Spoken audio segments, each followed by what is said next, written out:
Bueno, iniciamos ya las primeras conferencias, en este caso de la mano de buenas amigas, y además son ya casi de las últimas que se han incorporado, así que os queda, yo solamente os digo lo que son los años y luchar contra esto, pero bueno, seguro que ya lo estáis haciendo con muchísimo éxito. En este caso es Lucía Díaz Iglesias Llanos, del CSIC, y Ángeles Jiménez Higueras, de la Universidad de Granada, y que bueno, nos van a hablar de su proyecto, un proyecto interesantísimo, ya lo van a ver, con muchísimo trabajo y mucho detallismo, porque es viendo cada uno de todas las inscripciones, cómo es y todo. Y se llama el proyecto Escribas del Reino Nuevo, objetivos y resultados principales de 5 campañas de trabajo de campo. Nada, les dejo con las protagonistas. Buenos días a todos. Bueno, queremos empezar, por supuesto, agradeciendo a Esther Pons y a Isabel Olves que hayan organizado estas jornadas que para nosotros, como bien ha dicho, son también espacio de comunicación e intercambio de ideas y, por supuesto, a todo el público aquí asistente, ¿no? por venir. Y bueno, sin más dilación, queremos presentaros un proyecto interdisciplinar que nace en 2019 y en el que se integran fotógrafos, arqueólogos, arquitectos, epigrafistas, restauradores, químicos, geólogos. Se trata de un proyecto que se apoya como en un gran paraguas científico, que son los proyectos de investigación que están detrás y que se desarrolla a través del trabajo de campo en este proyecto que presentamos de epigrafía y conservación, que llamamos Escribas del Reino Nuevo, que cuenta con distintas fuentes de financiación y en el que han venido colaborando también pues, distintas entidades, organismos, grupos, a los que agradecemos aquí también.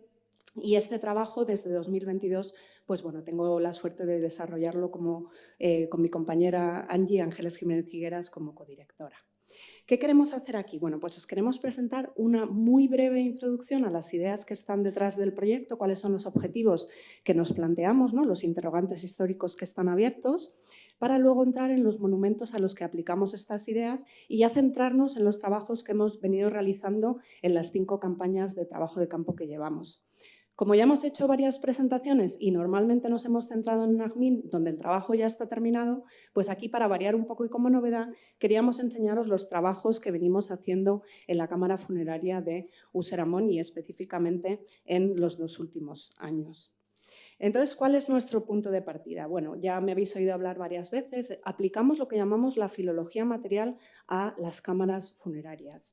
Y esto es una corriente tanto teórica como metodológica que considera que se puede ir más allá de los aspectos puramente lingüísticos de los textos, porque los textos en realidad forman parte de la cultura material, es decir, los podemos considerar como artefactos textuales, que están formados por una combinación de elementos que son tanto intelectuales como materiales y visuales. Y por eso hay que tener en cuenta una serie de cuestiones cuando los estudiamos. Por ejemplo, el soporte, hay que tener en cuenta la materia prima en la que aparecen escritos y con qué técnica y tecnología se hace esto, ¿no? Ya sea un texto que está pintado o está grabado o está impreso, implica técnicas distintas. Por supuesto, hay que tener muy en cuenta el formato. Pensad que hay distintos sistemas de escritura, el que se elija, cuál sea el tamaño de los signos, el color, la disposición en líneas, en columnas, en tablas, la ortografía que se selecciona de las palabras, ¿no? Si hay un acompañamiento de imágenes. La filología material también parte de esta idea de que un texto es el resultado de un proceso, tanto material como intelectual, que se materializa en la escritura, pero también en la corrección de los fallos, en las modificaciones que sufre, ¿no? Estamos en la fase del proceso de producción. Un texto luego tiene otros procesos de circulación, etc. Y esto se produce en un contexto y hay que tener en cuenta unas condiciones que llamamos como micro, que se están dando dentro de las cámaras funerarias en las que trabajamos.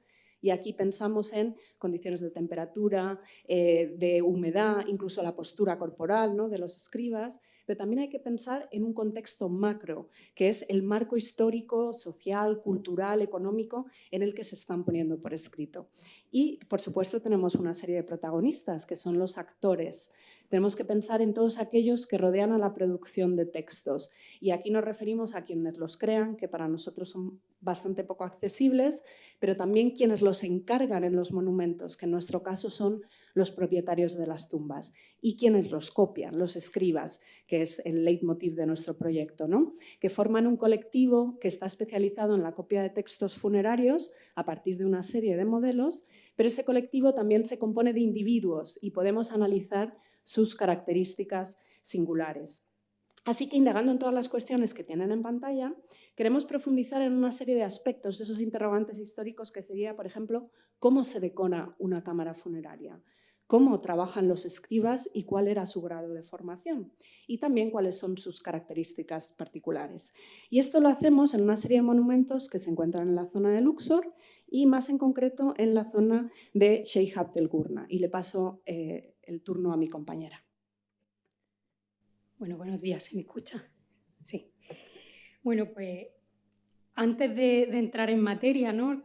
Creo que no viene mal recordar, como todos conocen, que las tumbas tebanas, ¿no? De la élite tebana del Reino Nuevo constan de dos partes, ¿no? El plano horizontal, excavado en la roca de la montaña, y que era accesible a los visitantes, mientras que la parte subterránea, ¿no? Ese plano vertical, el que alberga al difunto y el que queda sellado después del enterramiento. Bien, pues en estas cámaras funerarias, ¿no? En el espacio en el que se centra nuestro proyecto. ¿Por qué se han escogido, ¿no? las cámaras funerarias como base para nuestro estudio? Bueno, pues principalmente porque los estudios que se han llevado a cabo, ¿no? Hasta recientemente, de la cultura escrita en egiptología han tendido a favorecer otros soportes, ¿no? Como los óstracas y los papiros. Y también porque la idea inicial de este proyecto nace en la cámara funeraria de Yehuti, el proyecto, ¿no? Como saben, que dirige José Manuel Galán y que empezó Lucía, ¿no? A estudiar la cámara funeraria de Yehuti, y aquí nació, ¿no? La idea de este proyecto. Pues bien, se planteó un estudio comparado, ¿no? Entre varias cámaras funerarias decoradas y entre los 9 ejemplos conocidos de la primera mitad de la dinastía 18 se escogieron los monumentos que tenían un programa textual más extenso. Se trata, pues, de un conjunto homogéneo, ¿no? De fuentes a distintos niveles, tanto cronológico, geográfico, tecnológico, de contenido y social. Y a su vez, ¿no? Pues muestran interesantes diferencias. Estamos diciendo que tienen unas características comunes, pero también tienen una serie de diferencias que identifican a cada una de las tumbas y de las cámaras funerarias. Pues, y esto, bueno, pues en las composiciones que las decoran y también, y esto es muy importante, en el ámbito social de sus propietarios, ¿no? Como bien comentaba Lucía, no podemos olvidar a los actores, a los escribas, que son los que, ¿no? Decoran estas cámaras funerarias. Las cámaras funerarias son conocidas por publicaciones, ¿no? Que derivan de excavaciones, en nuestro caso, en el caso de estas tumbas, de ingleses y alemanes, hechas hace entre 110 y 40 años. ¿Qué queremos recalcar con esto? ¿No? Pues que la información que tenemos está desfasada desde los estándares de la investigación actual, ¿no? Y el repertorio fotográfico que las acompaña, pues, es limitado, ¿no? Con fotografías generales de las paredes y en muchas ocasiones en blanco y negro. Bueno, pues aquí veremos cómo, mediante la aplicación de nuevos enfoques teórico-metodológicos y nuevas técnicas, ¿no? Después lo describiremos con más detalle, de fotografía y tal, se puede sacar mucho jugo a monumentos que ya han sido excavados y ya han sido publicados. Bien, ahora vamos a hacer un repaso, ¿no? por las fuentes, que estamos diciendo que tienen unas características comunes. Pues cronológicamente, los propietarios de las tumbas que estamos estudiando, ¿no? Se documentan durante el reinado conjunto de Hatshepsut y Tutmosis III y durante el gobierno en solitario del segundo. Ven en pantalla las líneas verdes, ¿no? que marcan la última referencia que se ha conservado sobre el propietario en fuentes textuales. ¿Y esto qué nos indica? ¿No? Pues que su tumba se construyó con anterioridad. Entonces, todo ello sitúa, ¿no? cronológicamente el marco de nuestras tumbas entre el 1470 y el 1450 a.C. Con esto, ¿no? Pues, podemos hacer un cálculo, ¿no? Si la media o la esperanza de vida para una generación era de 30 años, pues lo más probable es que los escribas que trabajaron en las tumbas que incluimos en nuestro proyecto fueran contemporáneos, que creemos que es un detalle, ¿no?, importante a tener en cuenta. Geográficamente, como ya ha comentado antes Lucía, las 3 tumbas que incluimos en nuestro proyecto están ubicadas en Sheikh Abdel Gurna y muy cerca, ¿no?, muy próximos entre sí, como pueden ver en este plano de Frederica Camp, y la ubicación de las 3 tumbas está marcada con una flecha roja, ¿no? Y bueno, también citar que la decoración de las cámaras subterráneas es un fenómeno propiamente tebano. Esto es otro detalle importante, ¿no? A nivel tecnológico, pues la decoración se ejecutó con la misma técnica en las distintas cámaras funerarias que estudiamos y con el mismo sistema de escritura, ¿no? Los textos se copian con tinta roja y negra sobre una capa blanquecina de estuco. El sistema de escritura empleado es el jeroglífico cursivo, con signos que tienen una grafía que está a medio camino entre el jeroglífico y el hierático. Y bueno, pues los signos tienen una forma bien definida y se reconocen también sus referentes, pero se trazan de una forma más rápida, ¿no?, con una apariencia más simplificada, podríamos decir. Pasamos ahora al contenido, ¿no? A nivel de contenido, las cámaras también tienen unas características comunes y es que estaban decoradas con fórmulas, ¿no?, pertenecientes a distintos corpora funerarios, como los textos de las pirámides, los textos de los ataúdes y el libro de la salida al día, y también unos libros cosmográficos, que eran los que usaba la realeza, ¿no?, como el Amduat y la litanía de Ra. Bueno, y la forma, ¿no?, de transmisión de estos textos puede haber diferido, ¿no?, entre uno y otro. Y socialmente, los propietarios de las tumbas, ¿no?, donde se ubican estas cámaras funerarias, son los más altos funcionarios de la época. Esto quiere decir, pues, que eran muy cercanos al rey o al visir y que estaban vinculados con los templos y también que tenían el conocimiento de los textos funerarios. Otro detalle, ¿no?, importante a la hora de elegir los textos para decorar sus cámaras funerarias. Y gracias a estos cargos, ¿no?, de la élite, pues habrían tenido acceso a recursos y a trabajadores cualificados para construir y decorar sus monumentos funerarios. Y bueno, también el grupo, ¿no?, de los propietarios que estudiamos está internamente jerarquizado, como vemos en los ejemplos de Useramón y de Amenemhat, ya que Amenemhat fue el intendente del visir Useramón, por lo que pertenece a una élite de segundo rango, ¿no? Y aquí pues, podemos estudiarnos en una circunstancia que nos permite plantearnos también si el acceso al repertorio de unos textos concretos y de unos escribas más cualificados varió, ¿no?, en función del estatus del propietario de la tumba y el del estatus del patrón. Y bueno, también incluimos entre los funcionarios que estudia el proyecto a Najmín, cuyos títulos principales pues, son supervisor del doble granero del Alto y el Bajo Egipto y escriba real. Pero bueno, como comentaba Lucía, hoy principalmente nos vamos a centrar en Useramón. Las fuentes también presentan, como hemos dicho, ¿no?, unas características singulares que definen a cada una de estas cámaras funerarias. Y voy a resaltar hoy 2. En primer lugar, la cámara del visir Useramón, que es la que ven en pantalla, tiene un repertorio, ¿no?, está decorada con textos mortuorios de la realeza y específicamente los usados por Tutmosis III, ¿no? Aquí ven una foto de su tumba en el Valle de los Reyes. Y en segundo lugar, destacamos el caso de Najmín, que aunque no vamos a describir hoy en detalle, pensamos que era importante traerlo aquí a colación porque es un caso excepcional, porque es de los pocos ejemplos que conocemos el modelo intermedio y el producto final en la decoración de la cámara funeraria. Y ahora lo vamos a explicar, ¿no?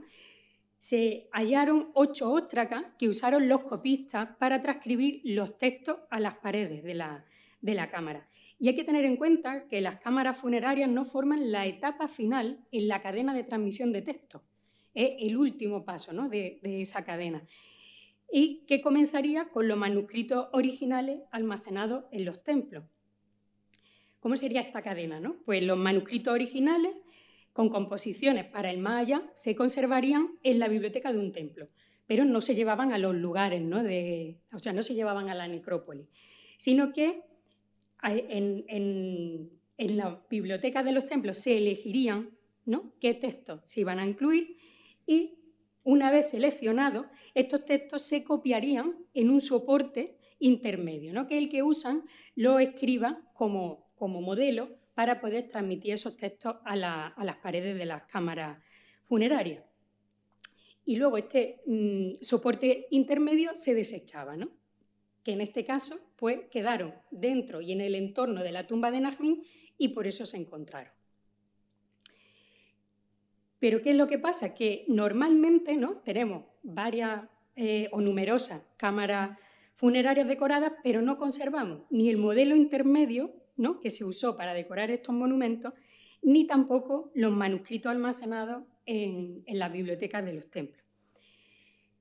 Bueno, pues entonces lo que está claro no es que perdemos esa cadena de transmisión, pero con los óstracas de Najmín cubren, ¿no?, o sea, con los textos recogidos en estos óstracas se cubre el 62% de la superficie escrita en la cámara, lo que es un caso excepcional. Y comparando tanto el modelo con la copia, ¿no?, esta comparación es fundamental, ¿no?, para construir la cadena de transmisión de un texto y para rastrear, ¿no?, de cerca el trabajo de los escribas. Ahora nos vamos a ir ya sobre el terreno, ¿no?, para ver los trabajos que se han ido realizando. Bueno, aquí ven ubicadas, ¿no?, en esta panorámica de la colina de Sheikh Abdel Gurna las dos tumbas principales, la de Najmín, la TT87, y la de Oseramón, la TT61. Bueno, pues en nuestro proyecto subimos a una altura considerable en la colina hasta llegar a la tumba de Oseramón, donde bueno, pues disfrutamos de unas buenas vistas y del paisaje de la necrópolis. Nos vamos a centrar en Oseramón y ahora ya vamos entrando a la tumba, ¿no? Hemos dicho que subimos bien alto en la colina, pero trabajamos en las cámaras subterráneas. O sea, ahora nos toca bajar en el pozo funerario que, bueno, los pozos de nuestras tumbas tienen una profundidad de entre 10 y 14 metros.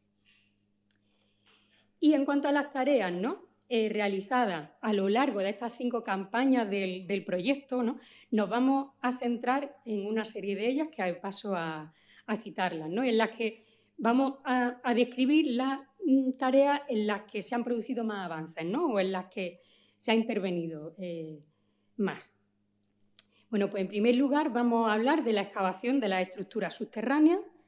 En segundo lugar, sobre la documentación exhaustiva, ¿no?, de las cámaras funerarias, pozos y pasillos a través de técnicas digitales, y estas 2 tareas se las voy a describir yo, y las 3 siguientes lo hará Lucía, que son la aplicación de medidas de conservación y restauración, el estudio epigráfico y la aplicación de técnicas arqueométricas.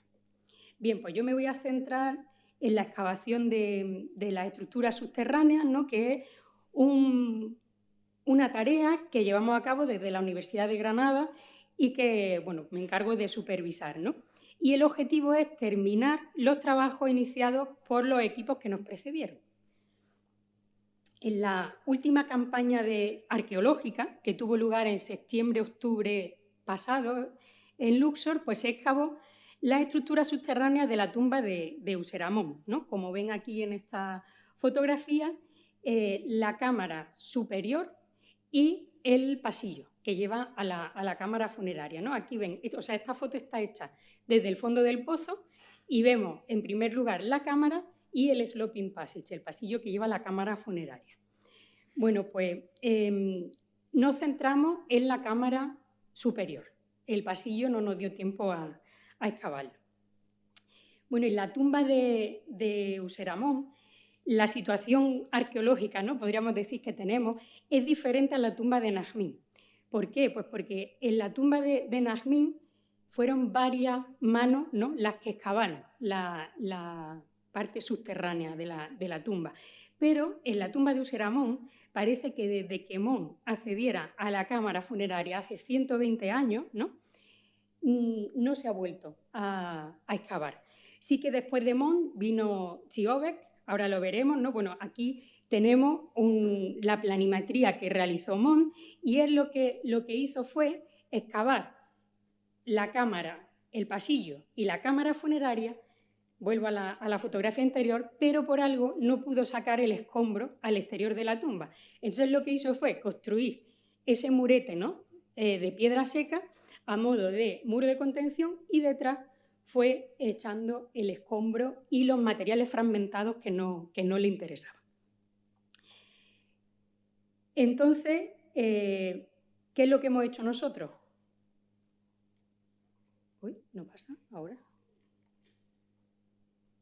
Bueno, aquí les enseño, ¿no?, la cámara como estaba cuando nosotros comenzamos los trabajos y aquí ven el después, ¿no?, el cómo ha quedado. Y ahora pues les voy a ir describiendo un poco, ¿no?, los trabajos que hemos llevado a cabo.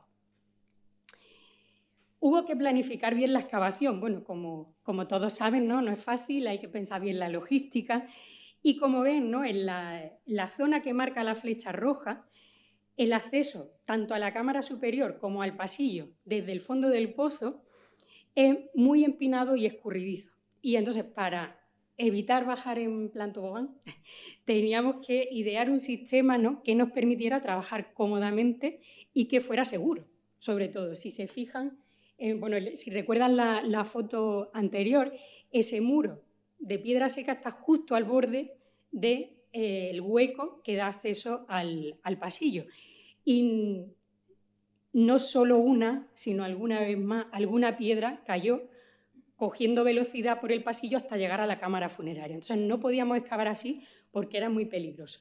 Entonces, ¿qué es lo que hicimos? Pues montar una tarima de madera, una especie de plataforma que cerraba el hueco que daba acceso al pasillo y así, por un lado, teníamos la seguridad, ¿no?, que necesitábamos para trabajar y por otro también nos permitía deambular por la zona y que fuera más cómodo realizar la excavación. ¿Cómo comenzamos? Pues en la parte, o sea, si miran la foto, ¿no?, a la derecha, quedaba ese huequecito entre el muro de piedra que construyó Mont y la pared de esa cámara superior. Bien, pues por ahí entramos y se fue desmontando tanto el muro de piedra, ¿no?, como rebajando el nivel de escombros. Y lo que nos encontramos fue muchísimo material, o sea, restos, ¿no?, sobre todo restos humanos fragmentados y partes del ajuar funerario, diríamos, ¿no? Pero no éramos conscientes de la cantidad de material que había. O sea, sí que en superficie se veía mucho material fragmentado, pero cuando excavamos como que no desbordó, ¿no?, la cantidad de materiales. Y bueno, el estudio de material no se ha terminado todavía. Si todo va bien, el año que viene pues lo terminaremos, pero parece, o sea, hoy vamos a dar aquí esta hipótesis, ¿no? La hipótesis que tenemos es que parece que estamos ante los restos de lo que fue un depósito de momificación. Pero les digo, lo comentamos como hipótesis y hasta que no se termine el estudio pues no lo podemos confirmar, ¿no? Aquí ven el detalle, bueno, del fondo de una jarra cerámica que conservaba in situ la cuerda, ¿no?, que facilitaron su transporte. Y bueno, hemos documentado, me atrevería a decir, casi cientos de cuerdas muy, muy bien conservadas. Y bueno, esto llevó a nuestro colega Saidi a hacer esta demostración, ¿no?, podríamos decir, de arqueología experimental, porque él nos decía que ese sistema de cordaje y de transporte lo siguen usando hoy día en Egipto. Y así, de forma muy natural, un día mientras estábamos en el Fatur, pues él se puso mano a la obra y realizó el cordaje y el sistema completo, ¿no?, para transportar la jarra, como ven aquí, de una forma pues muy, muy sencilla. Y bueno, pues pensamos, es un extra, ¿no?, del que podamos aportar al estudio de materiales este pequeño episodio, podríamos decir, ¿no?, de arqueología experimental. Y ver que un sistema que a lo mejor a nosotros nos parece muy complicado porque decimos, ¿cómo puede haber tal número, ¿no?, de cuerdas y también conserva? Pues aquí tenemos la respuesta. Bueno, aquí el orgulloso, ¿no?, Saidi posando con su sistema de cordaje. Y bueno, para la excavación, ¿no?, que planificamos seguramente que se lleve a cabo entre enero y marzo de 2025, lo que tenemos planificado, ¿no?, es terminar el estudio de los materiales y excavar el pasillo, el sloping passage que conduce a la cámara funeraria. Prevemos que haya menos material que el que había en la cámara superior, pero el pasillo tiene una capa de escombro en la base que, bueno, pues como saben, ¿no?, hasta que uno no se pone manos a la obra tampoco sabemos la potencia que tiene. Y con esto, ¿no?, termino lo que es el repaso rápido de los trabajos arqueológicos que hemos hecho hasta la fecha en la tumba de Euseramón, y ahora vamos a pasar a describirnos la documentación digital que se está llevando a cabo en el proyecto. Partíamos, como ya les he enseñado antes, ¿no?, de la documentación que realizó Mont a principios del siglo XX y que fue completada con la que realizó Ziober en los años 90 también del siglo XX. Entonces nosotros lo que nos propusimos fue actualizar esa información gráfica, ¿no?, con nuevas técnicas de fotografía, fotogrametría y planimetría aplicada a la arqueología. Bueno, pues esta es una de las plantas que hemos realizado en el proyecto, donde pueden vernos la superposición de las plantas de la parte accesible de la tumba y de la estructura subterránea. En esta diapositiva pueden ver la sección este-oeste realizada, donde se observa perfectamente la ubicación del pozo funerario respecto a la entrada de la TT61. Y aquí otra sección norte-sur, donde pueden ver tanto la estructura interna, ¿no?, que decíamos ese plano horizontal que queda abierto y accesible a los visitantes, como la estructura interna, la subterránea, donde está el pozo, la cámara, el pasillo y la cámara funeraria. Bueno, pues de esta documentación, ¿no?, exhaustiva de las cámaras funerarias, los pozos y los pasillos a través de técnicas digitales, se encarga nuestro colega Antonio Gómez. Y bueno, aquí es importante destacar también, ¿no?, que las recientes tecnologías de la imagen, como vemos aquí con la fotogrametría, ¿no?, lo que nos brindan son nuevas posibilidades para estudiar los documentos antiguos, ¿no?, con un nivel de detalle sin precedentes, tanto en 2 como en 3 dimensiones. Los software especializados, ¿no?, de edición y retoque fotográfico nos permiten manipular los parámetros de la imagen y aplicar filtros, ¿no?, para mejorar la visibilidad de ciertas áreas, sobre todo en las que están escritas con tinta roja. Otras técnicas de fotografía nos permiten ir más allá de lo que el ojo humano puede registrar. Y esto pues, es muy importante en la tumba de Euseramón, porque como pueden observar en la fotografía está cubierta, ¿no?, por una capa ennegrecida y a simple vista no se puede ver, ¿no?, más allá. No es fácil detectar los detalles más allá. Y entonces con la fotografía de infrarrojo conseguimos ir más allá, ¿no?, de la superficie decorada. Y esto funciona muy bien también con pigmentos a base de carbón, ¿no?, permite identificar, los pigmentos a base de carbón que se utilizaron para esos dibujos preliminares. O sea, por medio de estas técnicas podemos, ¿no?, llegar a un nivel de información que a simple vista pues, no lo conseguiríamos. Y la fotografía infrarroja mejora también la visibilidad en las zonas, ¿no?, que se han visto afectadas por el fuego y que aparecen cubiertas por esa capa negruzca de hollín que ya les citaba. También la fotografía con luz ultravioleta nos sirve para resaltar las alteraciones de la decoración original, ya sea con forma de correcciones o de repintes, y para detectar también el uso de barnices.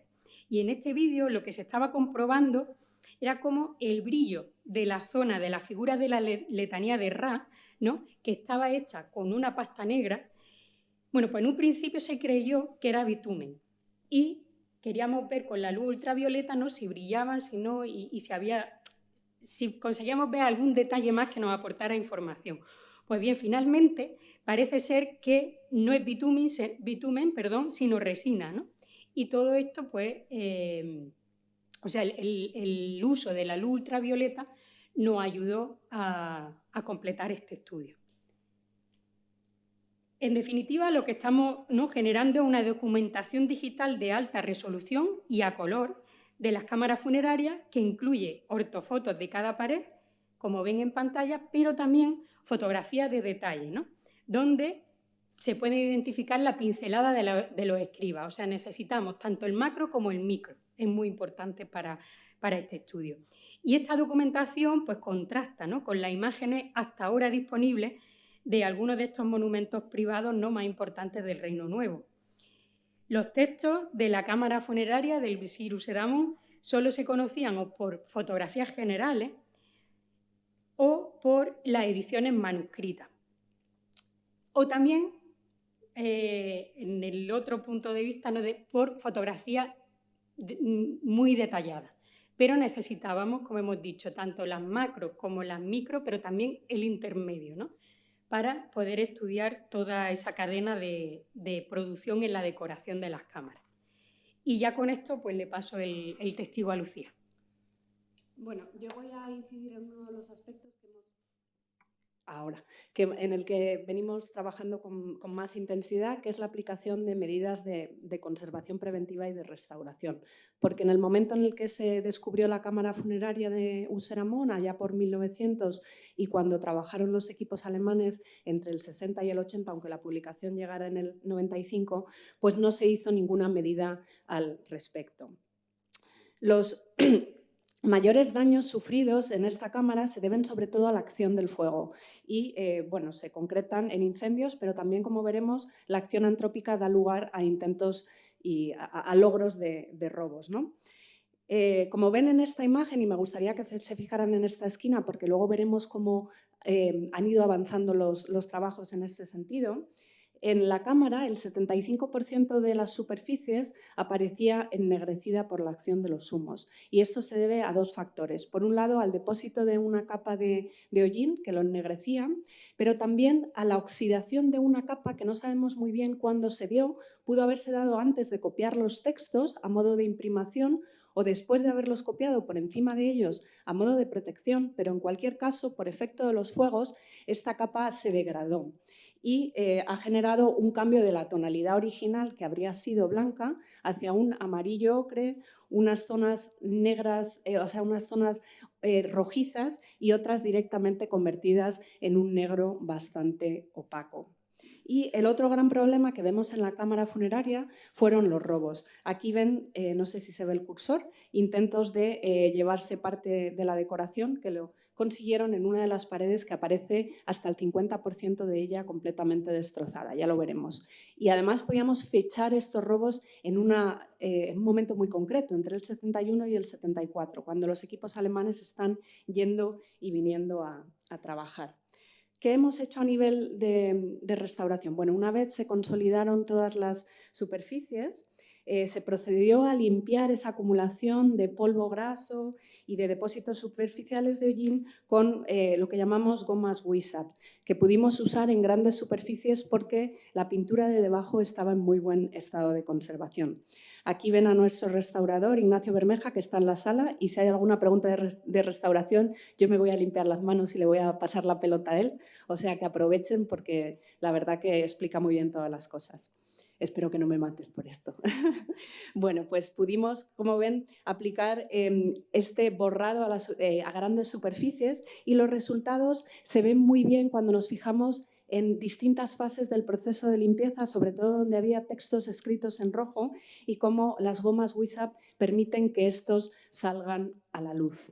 El segundo de nuestros problemas fue esa capa negra muy densa, muy difícil de quitar y que nos planteaba un problema. Y es que la sustancia que se había usado como aglutinante en esta capa, que no sabemos si, como digo, es de imprimación o de protección, el aglutinante era el mismo que el aglutinante usado para los textos que se copiaron debajo.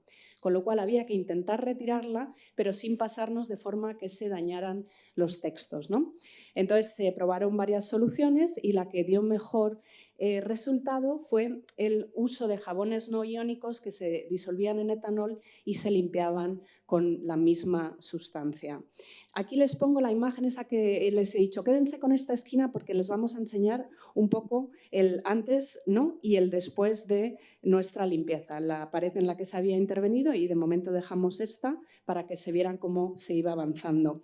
Y si comparamos también varias escenas antes y después, creo que los resultados son bastante visibles, ¿no? Estamos sacando a la luz motivos de la decoración que nunca antes habían visto y que no habían estado publicados. Otro de nuestros problemas, los intentos de robo que les había dicho que dañaron la mitad de una de las paredes, ¿no? Cuando llegamos a la cámara funeraria nos encontramos con que todos los fragmentos que habían dejado los ladrones se ubicaban en la parte baja de las paredes.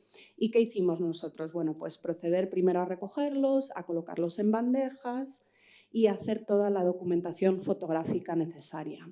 Pero el primer procesado de esta documentación se hizo en Madrid, y es que los equipos que nos habían precedido, sobre todo el de Eric Hornung, habían tomado fotos antes de que se produjeran los robos y nosotros contábamos con esas fotos publicadas. ¿Y qué nos planteamos? Hacer un montaje de cómo habría sido esa pared antes de encontrarla nosotros completamente destrozada. Y esto sirvió para, esa pared rota, plantear una primera reconstrucción digital, ir colocando esas piezas. Teníamos como la guía del puzzle para ir colocándolas. Lo que pasa es que ni tenemos todas las piezas porque algo sí que se robó, ni todas están en buen estado de conservación, ¿no? Y con esta guía pues fuimos al trabajo de campo y empezamos a trabajar con los fragmentos, fuimos limpiando, consolidándolos todos, antes de proceder a verificar todas las uniones que se habían propuesto, fuimos encontrando nuevas piezas de ese gran puzzle y luego fuimos montándolo en las paredes. ¿Y por dónde empezar? Bueno, por los fragmentos que son más grandes. Este que tienen en pantalla puede pesar unos 30 kilos y conservaba todas las capas posteriores, también todos los morteros que permitían su encaje perfecto en las paredes y sabíamos su ubicación. Son piezas pesadas y entonces hubo que fijarlas con resina epoxi, luego ir rellenando todos los laterales con refuerzo de escayola y morteros de relleno. Y una vez teníamos ubicadas las piezas más grandes, hubo que cambiar de estrategia, porque las que nos quedaban ya no tenían toda la parte trasera. Y entonces tuvimos que proceder a un trabajo de nivelación. Es decir, hubo que generar una superficie nueva, que es esta que ven aquí, un poco más grisácea. Fuimos poniendo piedras de relleno, mortero de cal hidráulica, polvo de caliza, para generar esa nueva pared en la que ir colocando, ven, con ayuda de niveles, todas las piezas. A veces íbamos haciéndolo por bloques, formábamos el puzzle antes y lo llevábamos a las paredes, pero luego también hubo que ir viendo una a una, promediando y colocando todos los fragmentos.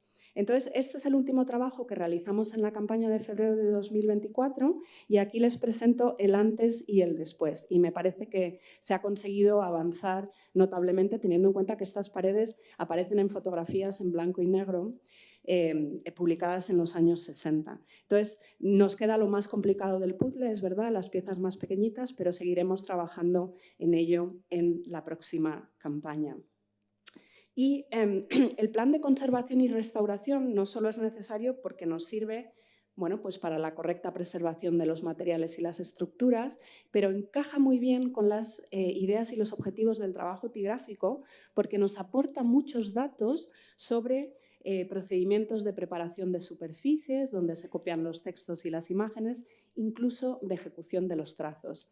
Y digo que nos encaja muy bien, y aquí surge una sinergia de trabajo, porque la epigrafía, el objetivo principal que tiene es entender cómo se produjo toda la planificación y la ejecución de la decoración.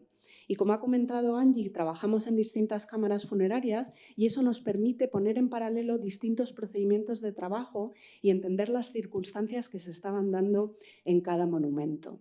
¿Y qué nos encontramos en Useramón? Bueno, pues que los materiales y las técnicas de trabajo estuvieron muy, muy cuidados. La cámara está tallada en la roca caliza, dejando un acabado con muy pocas irregularidades, se ven los paramentos bastante bien alisados, pero a través de los agujeros de ladrones y de distintos desprendimientos pues podíamos ver cómo había sido todo el proceso después de tallar, cómo se van rellenando las lagunas que quedan con una serie de capas de mortero. Bueno, se han utilizado distintos morteros, lo que tienen aquí en esta parte es un yeso blanco que tiene alguna carga de arena y muchos trocitos de paja que se ven por aquí. Con eso se salvan las mayores irregularidades y vemos que han usado piedras, pero se han seleccionado piedras que son todas planas, son del mismo tamaño y esto nos indica un trabajo muy cuidadoso desde el principio.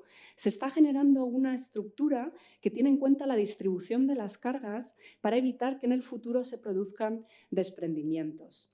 Si esto es nuestra capa 1, si nos vemos a la capa 2 que tienen en pantalla, esta es la siguiente pasta aplicada, que es el mismo tipo de yeso, también con carga, pero ya sin las pajas, y que más o menos tiene entre 1 y 2 centímetros. Y la intención de esta capa es estética, es generar un acabado continuo y liso. Y además vemos que se ha trabajado con algún tipo de herramienta tipo fratás, porque en el encuentro entre la pared y el techo, si se fijan, aquí vemos estas marcas que son las pasadas repetidas de ese fratás y las descargas de la herramienta, ¿no? Si nos vamos ya a la tercera capa que tienen en pantalla y que esta sí que tiene un grosor muy pequeño, entre 1 y 2 milímetros, esto es lo que llamamos el enlucido. Es la capa final, es un yeso de molienda muchísimo más fina y que además se ha trabajado a conciencia.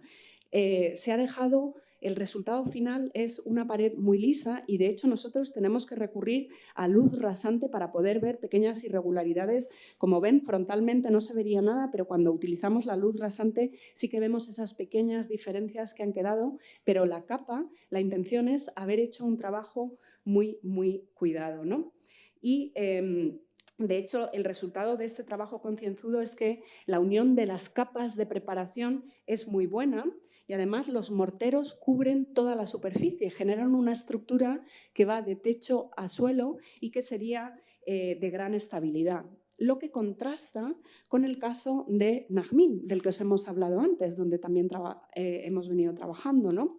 Porque la superficie es muy irregular, los morteros solo cubren la zona que se va a decorar, pero no toda la pared, y eso también ha generado desprendimientos, y esto nos habla de condiciones distintas de trabajo. Seguramente el trabajo en la cámara funeraria de Najmín se hizo mucho más rápido y en unas condiciones o con unos medios más precarios que en la cámara funeraria de Useramón, que os recuerdo que es el visir, o sea, la cabeza de la administración después del rey, ¿no? Bueno, una vez tenemos enlucidas las paredes, se aplica una capa de cal aérea que forma ya la capa pictórica. Y si nos fijamos en las partes bajas de las paredes, lo que vemos son las salpicaduras blancas sobre esa capa de yeso grisáceo que nos indican movimientos muy, muy rápidos de la herramienta de trabajo. Y como materiales con los que se trabajó, aquí vemos el amduat. La cámara de Useramón consta de 2 composiciones. Una es el amduat, o el libro de la cámara oculta, que se centra en el viaje de la barca solar por las 12 horas de la noche. Y aquí vemos tinta roja, negra, azul y rosa. Y luego también la letanía de Re, de la que ha hablado Angie, esas formas y nombres que tiene el dios Sol también en el inframundo, donde se ha usado esa pasta de aspecto vítreo que tuvo que aplicarse en caliente y que de alguna forma debía ser un material muy denso y poco manejable, porque vemos que cuesta como ceñirlo a las formas de las figuras de la letanía de Re, ¿no? Además, cabe la posibilidad de que toda la decoración haya sido cubierta con una capa que está formada por lípidos y por proteínas y que en origen esa capa, ya lo hemos mencionado, habría sido transparente, pero por efecto de los fuegos se ha ennegrecido. Así que ya tenemos preparado nuestro soporte y pensemos en una pared blanca. ¿Por dónde empezarían los artesanos o los artistas, ¿no? Lo primero que hay que hacer es decidir la distribución de la decoración, acotar el espacio y subdividirlo. Y la letanía, el amduat se organiza en torno a una serie de registros horizontales que aparecen subdivididos en 3.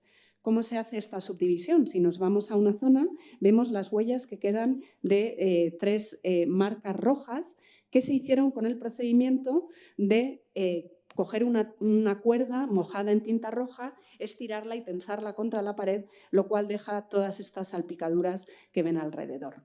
Y por encima se repasa con tinta negra, con trazos que van de izquierda a derecha, lo cual ya nos está hablando de una persona que es diestra. Lo que pasa que este esquema preliminar de subdivisión en 3 tuvo que ir siendo adaptado, porque hay zonas de la letanía de Re que se subdividen en 4 registros y, sin embargo, lo que vemos son aquí las huellas, les paso la imagen antes para que vean, las huellas que han quedado de esa subdivisión preliminar en 3 y que hubo que ir adaptando un poco sobre la marcha. Lo siguiente que se hace una vez trazados los espacios horizontales es la división en columnas, dejando esas marquitas que ven señaladas en los círculos rojos para calcular el grosor de las columnas, el ancho de las columnas. Lo mismo se aplica a la zona de la letanía de Re, donde primero se crean las subdivisiones horizontales y luego los registros verticales. Pero vemos un desfase entre planificación y ejecución porque hay una serie de columnas al final que quedaron sin rellenar, lo cual también nos está indicando que los textos se empiezan a copiar desde esta parte de aquí hacia la izquierda. Un paso que debió ser muy difícil fue la distribución inicial de la decoración, es decir, marcar dónde iría ubicado cada contenido. Y pensamos que pudieron haberse dejado algunas indicaciones a modo de comunicación entre los artistas. Y la pista de esto nos la dio el equipo, la misión belga, que trabaja en una tumba muy cercana, en Saint-Nefer. Ellos encontraron un pequeño pictograma, o sea, un signo jeroglífico, que habían dejado los artistas antes de desarrollar toda la escena. Y uno de ellos era una figura que se llevaba una mano a la boca como representación de una escena de banquete. Habían dicho, ojo, aquí tiene que ir una escena de banquete y dejamos esta marca. Y cuando nosotros nos fuimos a la zona de la letanía de Re, nos encontramos con esta pequeña figura momiforme que representa el cuerpo de las figuras más grandes y pensamos, ¿esto es un esquema, un dibujo preliminar? ¿O es una indicación de decir, ojo, en esta parte de aquí, que es el inicio de la decoración, aquí tiene que ir desarrollada toda la letanía de Re? Pensamos que este era un sistema de comunicación para las personas que estaban trabajando en la cámara funeraria para indicar cómo iría distribuida la decoración. Y en los dos tipos de composiciones, lo primero que se introduce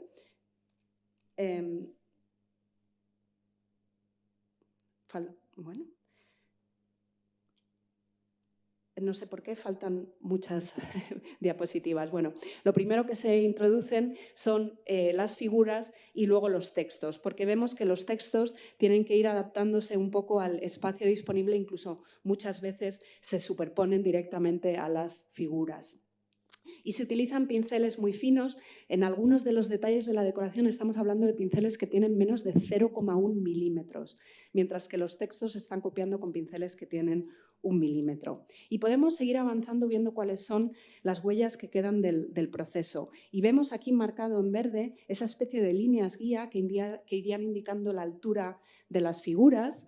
También nos encontramos con dibujos preliminares, pero esos dibujos preliminares se aplican solo a las escenas más complejas, que son las que implican la barca solar. Vemos pequeñas huellas que quedan de dónde habría estado ubicado esta escena y que luego se repasan por encima.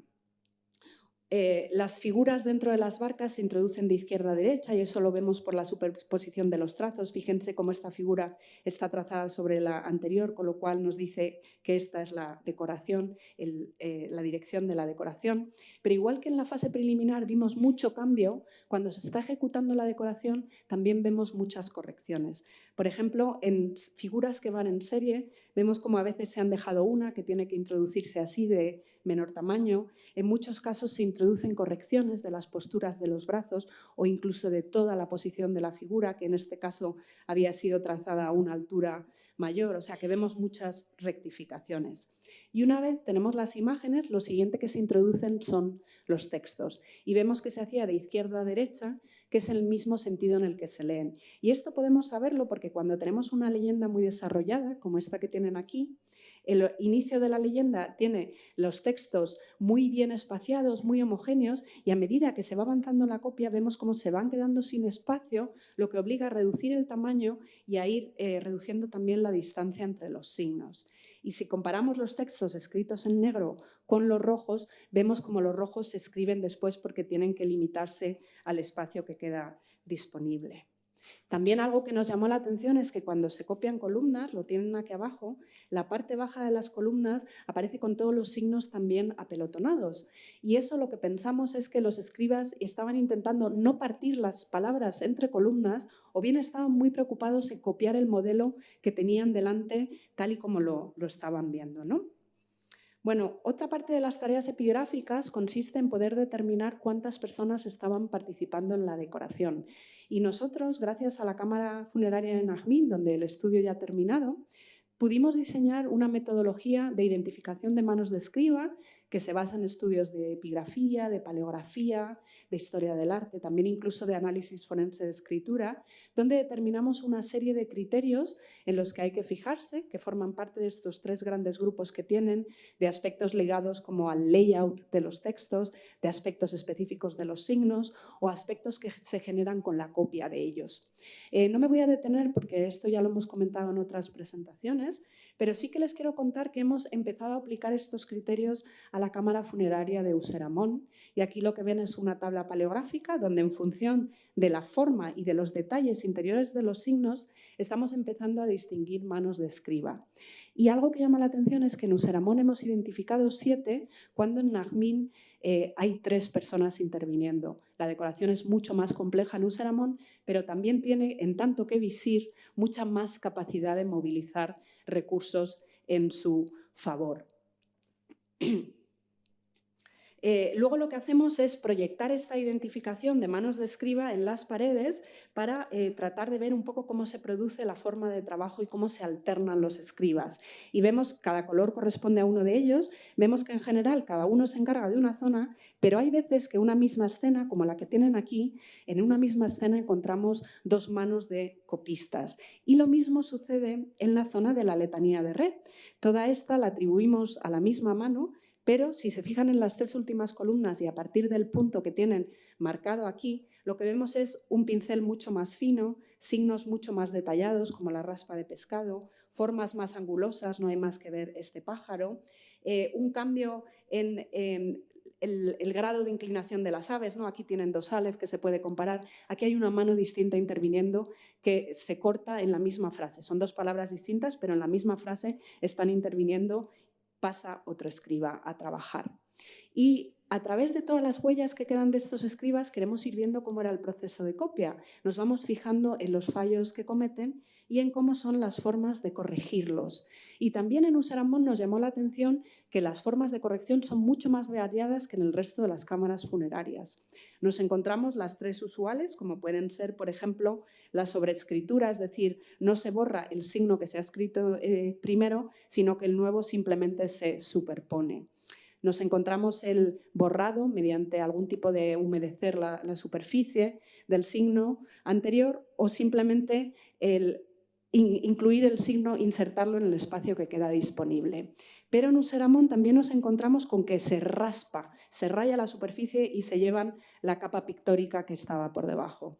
Y esto, que nos llamó mucho la atención, y es que no sabíamos qué es lo que estaba pasando y parece que se había aplicado una capa de pintura para corregir un fallo. Aquí, en las leyendas que acompañan a cada imagen, se habían equivocado y habían escrito la leyenda que acompaña a la siguiente figura. Lo borraron, pero no sabíamos muy bien qué pasaba porque no quedaba muy claro y aquí directamente veíamos un manchurrón.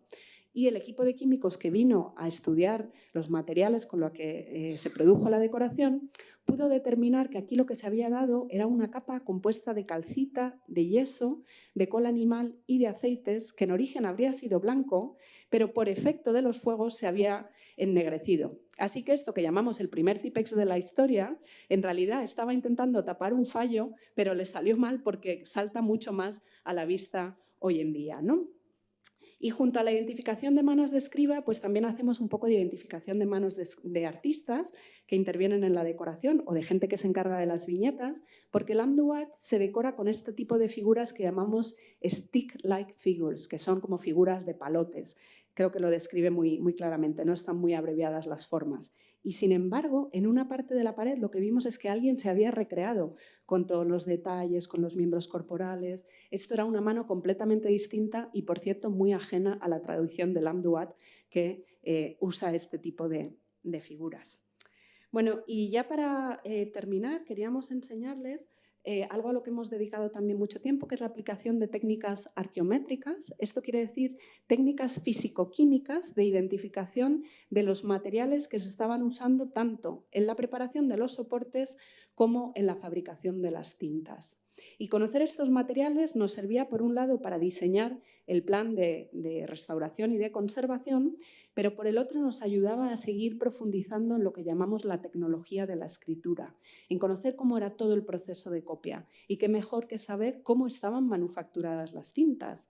Y esto es algo que nos llamaba la atención porque es algo que no aparece descrito ni comentado en las fuentes antiguas y, sin embargo, de la calidad, de cómo estuvieran preparadas las tintas, depende en gran medida la calidad del producto final, ¿no?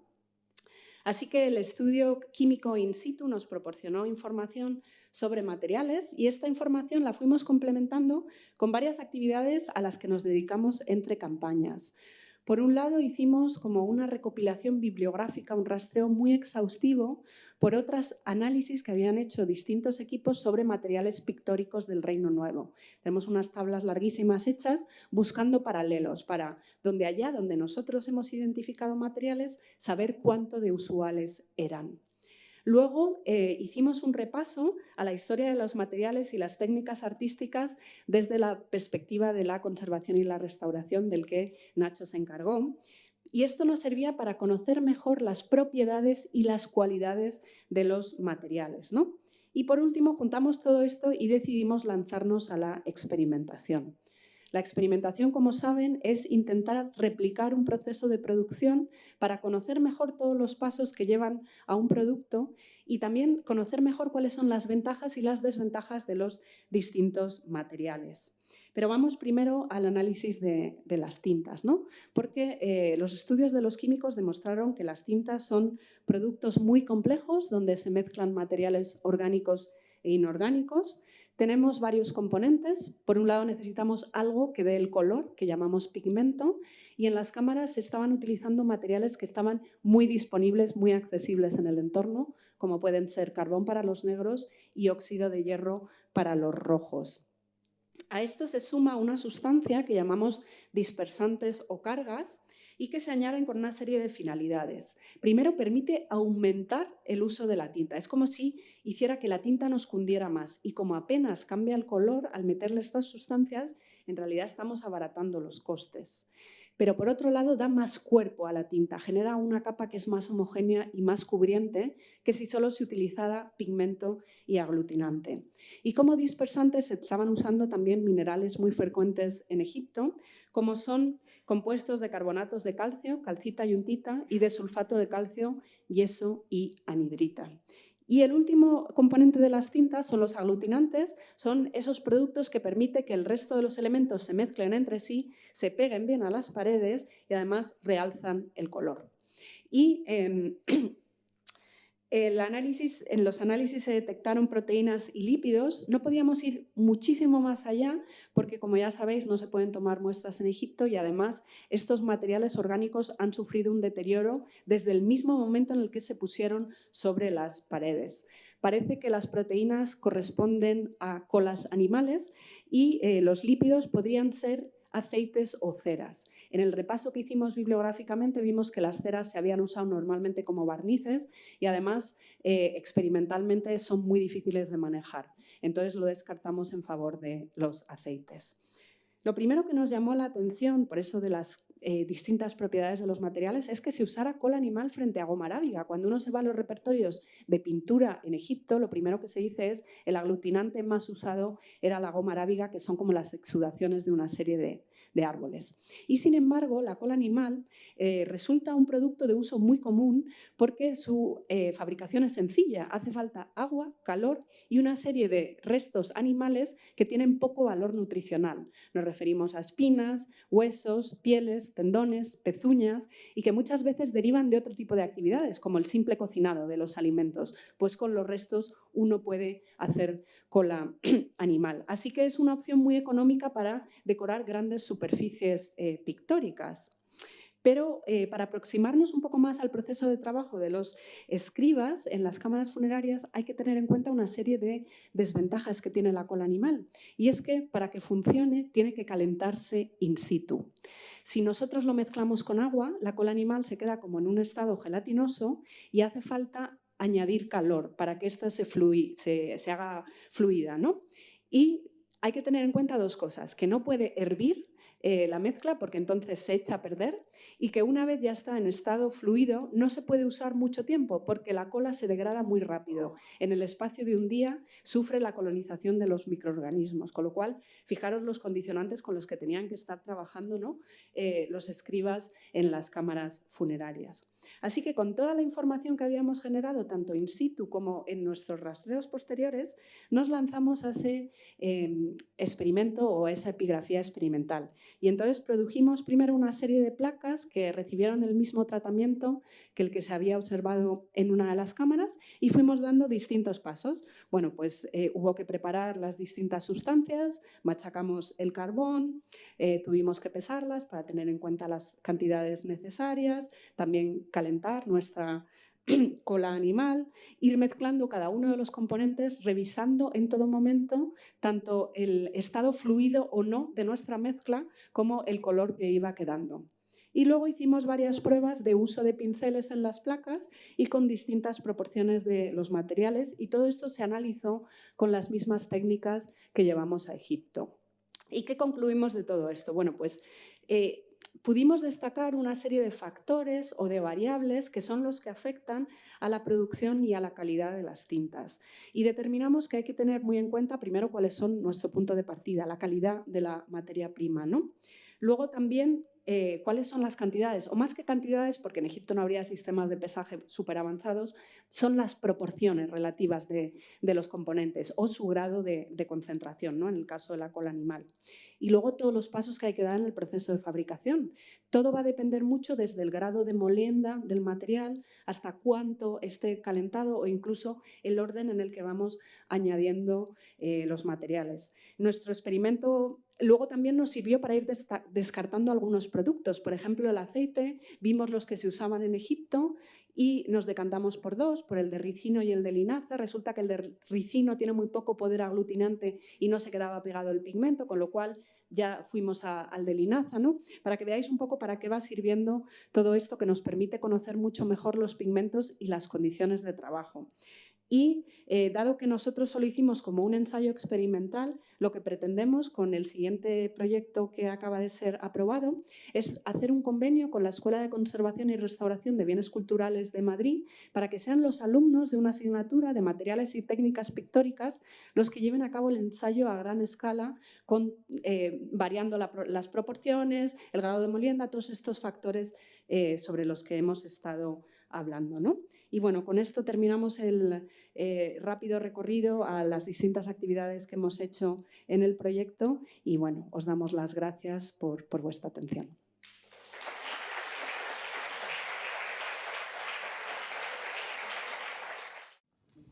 Hola, pues muchísimas gracias porque he aprendido un montón en este rato escuchándoos. Quería comentar, dado que son bastante grandes los fragmentos ausentes, ¿pensáis que habría posibilidad de que estuvieran en algún sitio y se pudieran identificar? La verdad que falta una escena completa, donde además hay barcas solares. Lo que vemos es que van a intentar cortar barcas solares. Y una cosa que se venía diciendo, aprovecho tu pregunta, muchas gracias, que se decía que como Useramón estaba muy mal trabajada, todas las capas de preparación, ha sufrido más destrucción por los intentos de robo. Precisamente es lo contrario, porque está muy bien trazado todo, cuando se intenta robar algo se destruye la decoración completamente. Entonces, toda una zona de la pared oriental que os hemos enseñado, parece que un fragmento se ha robado porque no tenemos muchas migajas, pero no hay nada de eso. El problema de Useramón es que es súper reconocible y si estuviera en algún museo habría saltado inmediatamente las alarmas, porque podemos fechar los robos. Cuando Erik Hornung está trabajando, él deja como, cuenta un poco, en el otoño del 71 yo fui allí con mis alumnos y estuve copiando el Amduat, y cuando volvimos en febrero del 74 nos llevamos la sorpresa de que la mitad de la pared había sido destruida. O sea, en el espacio de esos 3 años se produjeron los robos. Y las escenas tienen el nombre de Useramón puesto porque él muchas veces se representa a sí mismo en la barca solar, que es algo que no hacen ni los reyes. Entonces, sería algo como muy llamativo si de pronto en la colección de un museo apareciera esto, porque se puede fechar en un momento muy, muy concreto. Entonces, de estar, mi sensación es que está en una colección privada. Lucía, tengo también una pregunta para vosotras. Gracias por la conferencia, ha sido súper interesante. Creo que es más bien para el conservador. Vamos a ver, en el templo de Devot se usó resina epoxi sobre arenisca. Vosotros habéis colocado los bloques en el muro, que es de caliza, si no recuerdo mal, utilizando resina epoxi para fijarlos. El resultado de Devot ha sido pésimo, en el sentido de que la resina epoxi ha arrastrado la última capa de arenisca y encima se ha desprendido. Lo que quería preguntaros, porque ese sí que lo he visto yo personalmente, los horrores de Devot, pero lo que quiero preguntaros es, ¿se sigue utilizando entonces actualmente todavía la resina epoxi? A lo mejor es que sobre caliza el resultado es diferente. Gracias.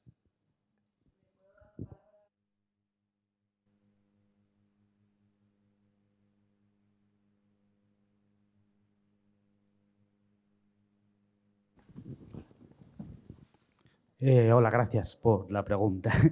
Sí, pues es un tema controvertido, claro. Mi preocupación fue consolidar muy bien toda la superficie, primero con silicato de etilo, que actúa en las capas más profundas, y también con resinas acrílicas sin dispersión acuosa, que generan también una cohesión muy buena, complementaria. Y cuando vi que todo el estrato estaba consolidado desde la parte más profunda que yo podía comprobar, consideré que había la solidez suficiente como para que aguantase. Tampoco pesa tanto, Lucía ha dicho 30 kilos tampoco pesan. Pueden pesar entre 5, 6, 7 kilos como mucho y...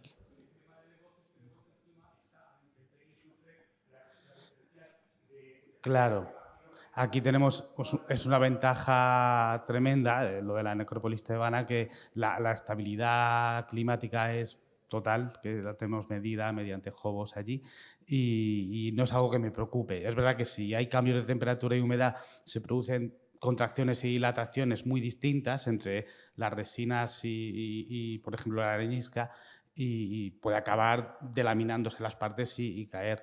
Yo creo que también en el caso nuestro, que es mortero, no es tan reactivo, es más estable. Si hubiera un cambio de temperatura, no produciría esos cambios de dilatación y contracción tan drásticos como habrán podido pasar en Devot, que se junta la humedad, la temperatura y el material.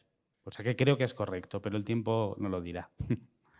Sí, he dicho 30 kilos y he cambiado las dimensiones, porque habéis visto a Nacho y habréis pensado, ¡jo, qué fuerte está!, ¿no? Ahí y son 30 centímetros lo que tiene y pesa 5 kilos.